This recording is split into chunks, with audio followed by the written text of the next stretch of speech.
Hello friends, welcome to Sangeetha food gallery. നമുക്കിന്ന് ഓണം സ്പെഷ്യലായിട്ട് കടലപ്പരിപ്പ് പ്രഥമൻ എങ്ങനെയാണ് ചെയ്യുന്നതെന്ന് നോക്കാം.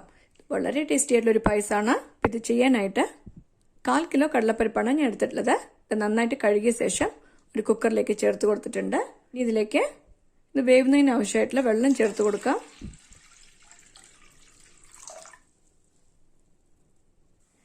ഈ കുക്കർ ക്ലോസ് ചെയ്തിട്ട് 5 വിസിൽ വെച്ച് നമുക്കിതിനെ വേവിച്ചെടുക്കണം. ഈ കടലപ്പരിപ്പ് നന്നായിട്ട് വെന്ത് ഉടയുന്ന പോലെ വേണം കേട്ടോ വേവിച്ചെടുക്കാൻ.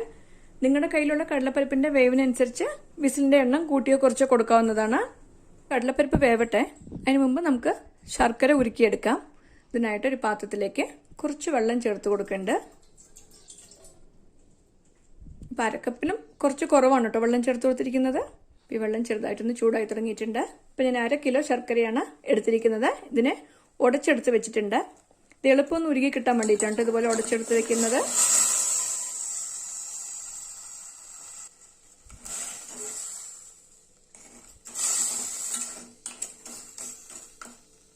അപ്പം അടുപ്പ് മീഡിയം ഫ്ലെയിമിലാണ് വെച്ചിരിക്കുന്നത്.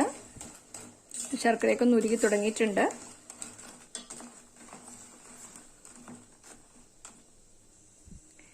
ഈ ശർക്കരയൊക്കെ നന്നായിട്ട് ഉരുകി വന്നിട്ടുണ്ട്. ഇപ്പം തീ ഓഫ് ചെയ്ത് കൊടുക്കാം. അപ്പം ഇതിൻ്റെ മേലെയുള്ള ഈ പദം ഒന്ന് മാറ്റിയെടുക്കണം കേട്ടോ. അതിനുശേഷം ഇതൊന്ന് അരിച്ചെടുത്ത് വെക്കണം. ഇതിൽ വല്ല കല്ലോ അഴുക്കോ ഉണ്ടെങ്കിൽ പോകാൻ വേണ്ടിയിട്ടാണത്. ഇപ്പോൾ കണ്ടില്ലേ, കടലപ്പരിപ്പൊക്കെ നന്നായിട്ട് വെന്ത് വന്നിട്ടുണ്ട്. ഇനി ഇത് ഈ തവി വെച്ചിട്ട് തന്നെ ഒന്ന് ഉടച്ചു കൊടുക്കാം.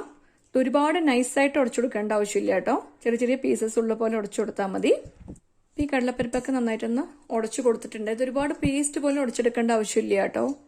നമ്മൾ പായസം കുടിക്കുമ്പോൾ കടലപ്പരിപ്പ് കടിക്കാൻ കിട്ടണമല്ലോ, അപ്പോഴാണ് അതിൻ്റെ ടേസ്റ്റ്.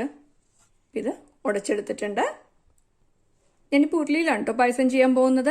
ഇതിലേക്ക് 2 ടേബിൾ സ്പൂൺ നെയ്യ് ചേർത്ത് കൊടുക്കാം. ഇനി ഇതിലേക്ക് നമ്മൾ വേവിച്ച് ഉടച്ചു വെച്ചിരിക്കുന്ന കടലപ്പരിപ്പ് ചേർത്ത് കൊടുക്കാം.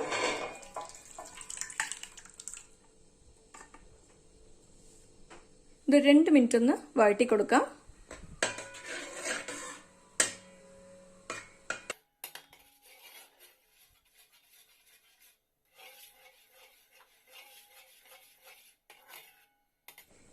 ഇത് 2 മിനിറ്റ് വഴറ്റി കൊടുത്തിട്ടുണ്ട്.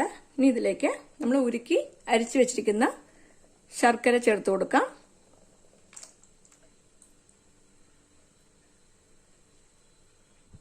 ഞാനിപ്പോൾ 1/4 കിലോ കടലപ്പരിപ്പിന് 1/2 കിലോ ശർക്കരയാണ് എടുത്തിരിക്കുന്നത്. അപ്പം നിങ്ങൾക്ക് ആവശ്യമുള്ള മധുരത്തിനനുസരിച്ച് ശർക്കരയുടെ അളവ് കൂട്ടിയോ കുറച്ചോ കൊടുക്കാം കേട്ടോ.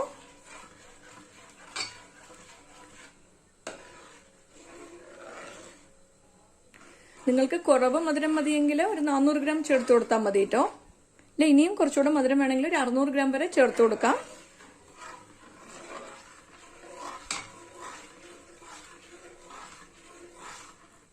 ഈ ശർക്കരയും കടലപ്പരിപ്പൊക്കെ നന്നായിട്ടൊന്ന് വെന്ത് വറ്റി വരണം. ഇടയ്ക്ക് ഇളക്കി കൊടുത്തുകൊണ്ട് തന്നെ ഇരിക്കണം കേട്ടോ. അടുപ്പ് മീഡിയം ഫ്ലെയിമിൽ തന്നെ വെച്ചിട്ട് വേണം കേട്ടോ ഇതൊന്ന് വരട്ടിയെടുക്കാൻ. കടലപ്പരിപ്പും ശർക്കരയും എല്ലാം കൂടിയിട്ടൊന്ന് വെന്ത് കുറുകി വന്നിട്ടുണ്ട്. ഇനി നമുക്കിതിലേക്ക് തേങ്ങാപ്പാൽ ചേർത്ത് കൊടുക്കണം. ഞാൻ 3 കപ്പ് 2-ാം പാൽ എടുത്ത് വെച്ചിട്ടുണ്ട്. ഇത് ചേർത്ത് കൊടുക്കാം.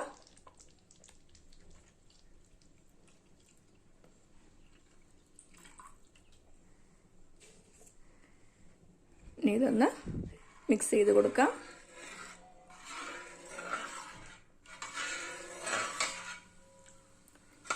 ഇതൊക്കെ നന്നായിട്ട് യോജിപ്പിച്ച് കൊടുത്തിട്ടുണ്ട്. ഈ അടുപ്പം മീഡിയം ഫ്ലെയിമിൽ തന്നെ വെച്ചിട്ട് ഇതൊന്ന് വറ്റിച്ചെടുക്കണം. ഇത് ഇടയ്ക്ക് ഇളക്കി കൊടുത്തോണ്ട് തന്നെ ഇരിക്കണം കേട്ടോ. ഈ പായസം ഒന്ന് കുറുകി തുടങ്ങിയിട്ടുണ്ട്. നിങ്ങൾക്കിതിൽ താല്പര്യം ഉണ്ടെങ്കിൽ ചവ്വരി ചേർത്ത് കൊടുക്കാം കേട്ടോ. കുറച്ച് ചവ്വരി എടുത്തിട്ട് 1 മണിക്കൂർ വെള്ളത്തിൽ കുതിർത്ത് വെച്ച ശേഷം ഇതിലേക്ക് ചേർത്ത് വേവിച്ചിടാൻ മതി. ഞാനിപ്പോൾ ചവ്വരി ഒന്നും ചേർത്ത് കൊടുക്കുന്നില്ല. അപ്പോൾ കണ്ടേ, നമ്മുടെ പായസമൊക്കെ ഒന്ന് കുറുകി വന്നിട്ടുണ്ട്. അപ്പം നമുക്ക് 1-ാം പാല് ചേർത്ത് കൊടുക്കാം. ഞാനിപ്പോൾ ഈ പായസത്തിലേക്കായിട്ട് 3 കപ്പ് 2-ാം പാലും 1 കപ്പ് 1-ാം പാലാണ് എടുത്തിരിക്കുന്നത്. ഈ പാലെടുക്കാനായിട്ട് ഞാൻ 1.5 തേങ്ങയാണ് എടുത്തിട്ടുള്ളത്. അപ്പം നമുക്കിതിലേക്ക് 1-ാം പാല് ചേർത്ത് കൊടുക്കാം. 1-ാം പാല് ചേർത്ത ശേഷം തിളപ്പിക്കേണ്ട ആവശ്യമില്ല കേട്ടോ. നന്നായിട്ടൊന്ന് ചൂടാക്കി എടുത്താൽ മതി.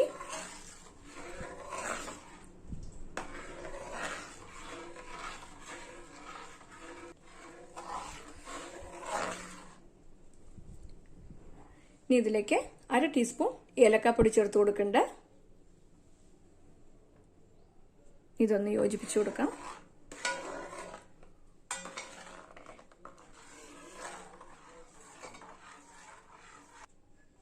എന്റെ വീട്ടിലെ ഏലക്കയുടെ ഫ്ലേവർ അധികം ഇഷ്ടമല്ല, അതുകൊണ്ട് ഞാൻ 1/2 ടീസ്പൂൺ മാത്രം ചേർത്ത് കൊടുത്തിരിക്കുന്നത്. നിങ്ങൾക്ക് താല്പര്യം ഉണ്ടെങ്കിൽ 1 ടീസ്പൂൺ ഏലക്ക പൗഡർ വരെ ചേർത്ത് കൊടുക്കാം.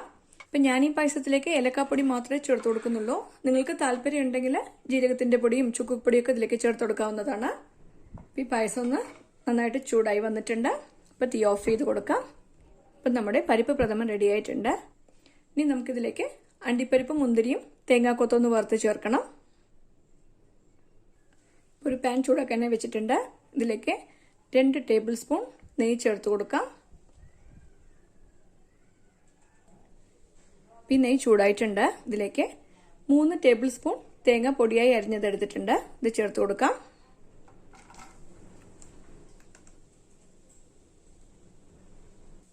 ഇതൊന്ന് വഴറ്റി കൊടുക്കാം.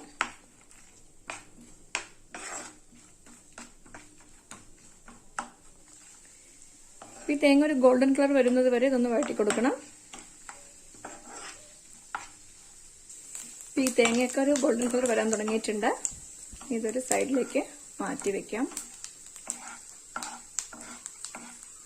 ഇതിലേക്ക് അണ്ടിപ്പരിപ്പ് ചേർത്ത് കൊടുക്കാം.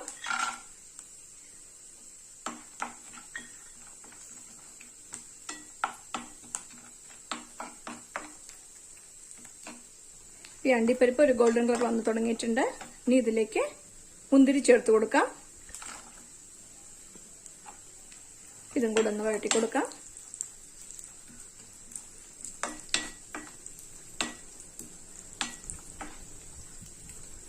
ഈ മുന്തിരിയൊക്കെ ഒന്ന് വീർത്ത് വന്നിട്ടുണ്ട്. ഇത് റെഡി ആയിട്ടുണ്ട്. അപ്പൊ നമുക്ക് തീ ഓഫ് ചെയ്ത് കൊടുക്കാം. ഇനി നമുക്കിത് പായസത്തിലേക്ക് ചേർത്ത് കൊടുക്കണം. ഇപ്പോൾ വറുത്ത് വെച്ചിരിക്കുന്ന അണ്ടിപ്പരിപ്പ്, മുന്തിരിയും തേങ്ങാക്കൊത്തും കൂടെ പായസത്തിലേക്ക് ചേർത്ത് കൊടുക്കാം.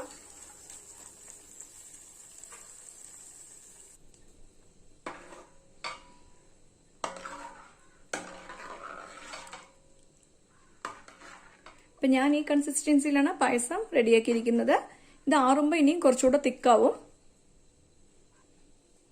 ഇപ്പോൾ അടിപൊളി ടേസ്റ്റിൽ നമ്മുടെ ഓണസദ്യ സ്പെഷ്യൽ കടലപ്പരിപ്പ് പ്രഥമൻ റെഡി ആയിട്ടുണ്ട്. നിങ്ങളും ഈ റെസിപ്പി ട്രൈ ചെയ്ത് നോക്കണം. ഇഷ്ടമായെങ്കിൽ ലൈക്ക് ചെയ്യാനും ഷെയർ ചെയ്യാനും സബ്സ്ക്രൈബ് ചെയ്യാനും മറക്കരുത്. നിങ്ങളുടെ ഫീഡ്ബാക്ക് അറിയിക്കും വേണം. Thanks for watching.